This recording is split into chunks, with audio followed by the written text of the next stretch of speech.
In their first task as lieutenants, David and Ben must gather intelligence on their own army. They face a force twice their size, so effective deployment of the Roman units is essential. To do this, the team will need to find out everything they can about their troops' strengths and weaknesses. Is that a typical cavalry setup that's down there? What it is? Pliable, eager, fresh. Okay, so we've got everyone. Can you tell me more about that's fine. We can now see on the big screen here exactly what we've got, how they're lined up. It's vital that Stephen gets the exact layout of the troops that he and David will control. Okay, Dave, what have you got? I've got General out France, okay. 9 guards. I have 7 battalions of infantrymen. Infantry. Caesar has got 4 regular legions that he can rely on as professional soldiers. These are going to be very organized, disciplined, subordinate soldiers who will do what Caesar tells them to do. I have, you see in the middle, the yellow middle? What are they? They're slingers. It's an interesting factor of the Roman army that they would use these different types of troops gleaned from different parts of the empire. So slingers from the Balearic Islands, famed for it. And right up until the Spanish Civil War, they were using slings to throw hand grenades. The rest of the Roman troops are under the command of Simon and Ben. Ben, these are your guys. We've got a general in the front. Yeah. Okay. And then we've got 2 rows of heavy infantry. Yeah. And behind them, that's the cavalry. Okay, then we've got cavalry behind. How many cavalry have you got? 2 on either side? The cavalry on either side, yeah. Okay. And behind them? And then behind them we've got this little thin line with light infantry. Light infantry. Auxiliary, they're quite quick. And then back left to there. So 2 light We've got the infantry. Gallic auxiliary cavalry. If the Romans want a good cavalryman, they've got to go out and rent them.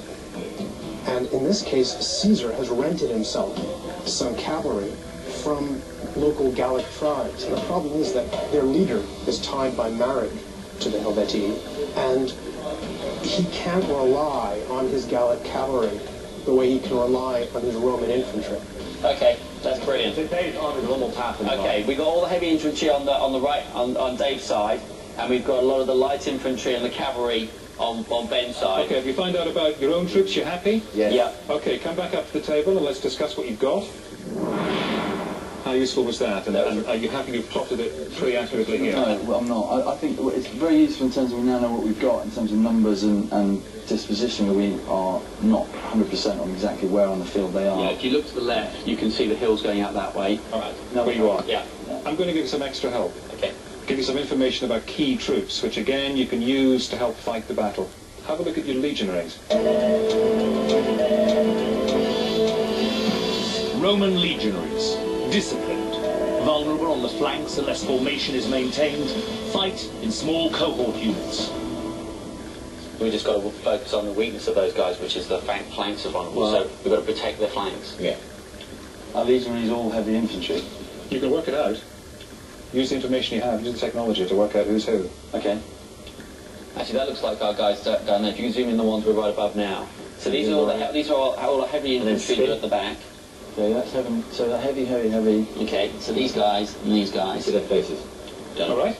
Yep. Cool. Okay, that's useful. Let's have a look at the auxiliary cavalry, which will also be helpful to you. Auxiliary cavalry, battle-seasoned, poor against frontline infantry, armed with close-range spear, skilled in all types of terrain. So we need to use them to flank. Yes, we want to get them out of the way. Thankfully they're behind, but when the doors are going to come in, when they said to do the big charge, we don't want these guys in the way. We want them coming in from the flanks. Okay. Because they're skilled at all types of terrain. We can actually use them up on the hills to come down. Elevate. And they won't get tired. The team's army consists of heavy and light infantry, cavalry, archers, and slingers. But in order to use their small Roman army effectively, they need to get as much information as possible about the Helvetii. You know a fair amount about your own troops now. Let's find out about the enemy. David, you're particularly keen to know.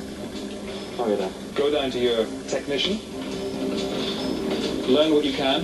I will do my best. And shout back to your colleagues. Generals, feel free to use the screen. David's mission is to find out the exact disposition of the Gallic army. But with their future at stake, the Helvetii are taking no chances. Away from their main army, hidden in the forest, are multiple units of crack troops from the Boii and Tulingi tribes.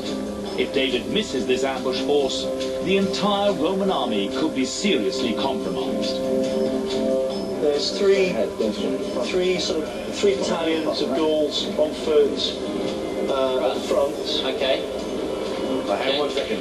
Okay, so that's what we're looking at. So we're looking at like that. Okay. So that's the general, their line, then further line. Okay, but these guys are all like, so they're running on Christmas Street. We're going forward. And then they've got 1, 2, 3, 4, 5 flanks across the back. David focuses on the main Helvetii army. Too wrapped up in counting enemy units to do a thorough search of the battlefield, he wastes the chance to look for hidden troops. Gallic skirmishers, idle.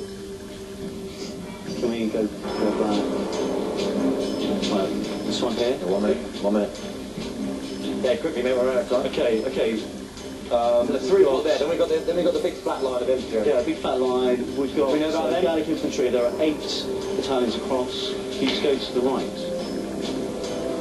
Here we've got the Gauls, and we can see one of the things about them is they're big. These are big guys. And it was one of the things that the Romans were really quite intimidated by the Gauls. And they emphasise this, but they put chalk in their hair, like punk rockers, spiking it up. It makes them bigger. It's like the hackles on a dog's back, raising up in anger. And with the woad, the blue woad, drains the colour from their faces. So the psychological warfare is immense. These are big, terrifying men who look extremely fierce. Who's this here, David? We're on now. I'm not going to give you much longer. All right, Dave, who's that? Where? See the one right in front of us, mate? This one here? Yeah. Can you go down to the cavalry right in front of us so we can see what they look like? I've already talked about those 3. All right. If the command structure disintegrates. The group dynamic is going to win or lose this. Yeah, that's right. In sections. Do they have any cavalry? I'm looking. These guys look like They're all. All right, gentlemen, There's an that's auxiliary it. cavalry of 9. That's it. You've had all the time you're going to get to look at the enemy. cavalry from 9. Okay. All right. Okay. So where are we going to put the cavalry? Detailed scouting is proving to be the team's weakness. They've missed most of the enemy cavalry, and they've failed to find the Helvetii ambush troops. All right, gentlemen, you've got the lay of the land, you find out about your own troops, you've had a little scout to see what the enemy's up to.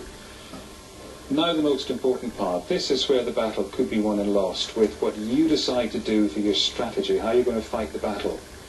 There's 2 key points from the point of view of our own troops. One is that our legionnaires are good frontally but not on the flanks. And the second is vice versa, our cavalry are not good at head-on charges and are good at the flanks.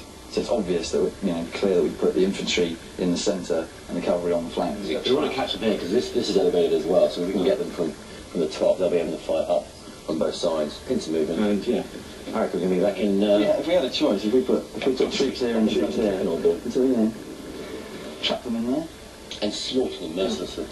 They're talking about controlling ground, which is interesting.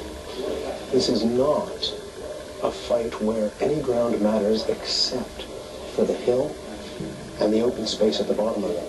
If they start tying themselves to ground, if they start trying to control the ground rather than fighting the enemy, they could find themselves fighting the wrong battle.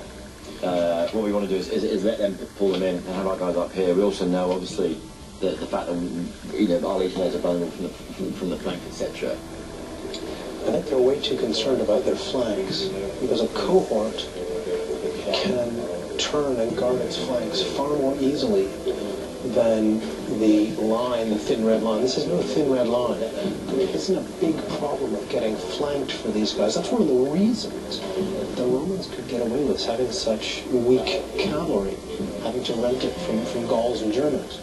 Having decided to meet them here, if they're advancing from there, we've heard that their discipline isn't the best. And if the discipline isn't the best, it's likely they're going to get strung out between there and there, which basically means that hopefully they'll arrive in dribs and drabs and we can just annihilate them as we go. Unlike most Gauls, the Helvetii are not an undisciplined mob. The Helvetii are not just going to rush out, seek single combat, and try to overpower the Romans with sheer testosterone.